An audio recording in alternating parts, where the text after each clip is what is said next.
Today we will discuss another important chapter of operating system, that is memory management.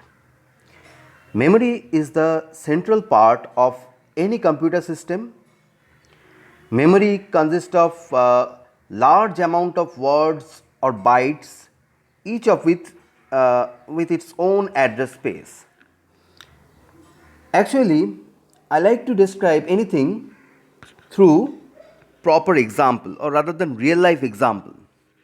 Say in a town there is a large hotel which having many luxury or semi luxury or economic rooms.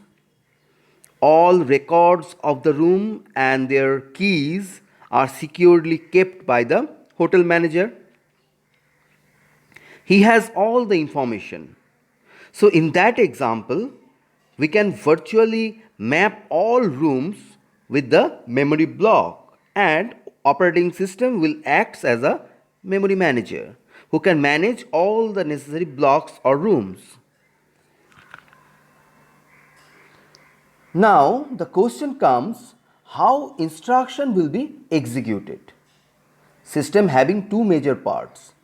First one is the random access memory or RAM or primary memory, and the second part is CPU, and CPU having two subparts. One is called control unit or CU and another is called arithmetic logical unit or ALU.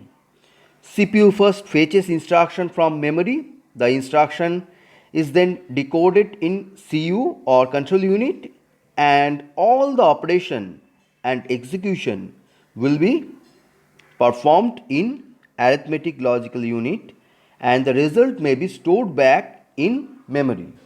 This is actually happens in instruction execution cycle. Now, based on the memory allocation, memory management or memory management system can be classified into two subparts. One is contiguous memory management scheme. In contiguous memory management, which expect that the program to be loaded in continuous or contiguous memory location.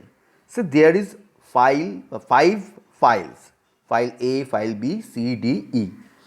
So all these files are sequentially loaded in continuous memory block. This is a simple concept, and the limitation or the drawback of this approach is, first one, the degree of multiprogramming is very low in that case, means actually low memory utilization, and long search time will required, and wasting of space due to internal fragmentation. Internal fragmentation means if there is a block size 10 KB and we assign a job, the size of the job is 8 KB, so internally 2 KB space is wastage. And the second part is non-continuous memory management scheme. The system removes the previous restriction in that case. They allow program to be divided into different chunks and load all the different portion of memory. It is then the function of the operating system to manage these different chunks in such a way that they appear to be contiguous to the application programmer or the user.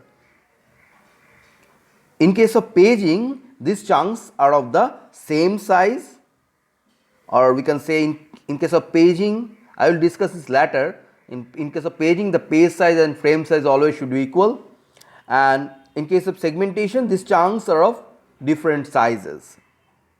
Okay. Now here, based on the program execution, memory can be classified into two subparts: real memory management and virtual memory management.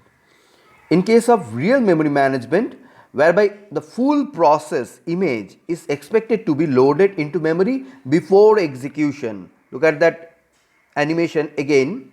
All process will be loaded into main memory and the execution will start. This is actually called real memory management system. But in case of virtual memory management system, it starts executing a process even with only a part of the process image loaded in the memory block. Say a calculation program. I just write the entire program not in a single main function.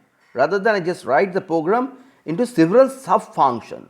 So first we call the main part, and based on the user requirement or the user need, user will call the sub part. Say presently I need addition function, so I call the addition part.